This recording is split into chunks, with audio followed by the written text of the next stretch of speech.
1919లో ఢిల్లీలో Khilafat committee conference conduct చేస్తుంది. దానికి గాంధీజీ అనేవాడు ఖిలాఫత్ కమిటీ కాన్ఫరెన్స్ కి లీడర్ గా ఉంటాడు.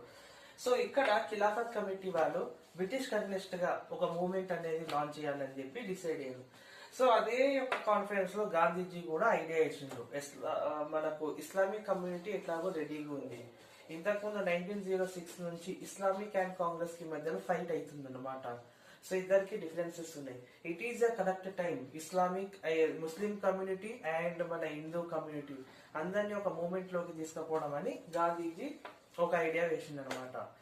అండ్ 1920 అలహాబాద్ లో ఆల్ పార్టీ కాన్ఫరెన్స్ కండక్ట్ అయింది.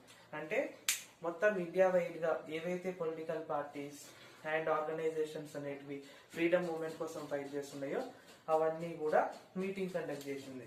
ఎక్కడ? అలహాబాద్ లో ఇన్ 1920 ఆల్ పార్టీ కాన్ఫరెన్స్ అంటాం.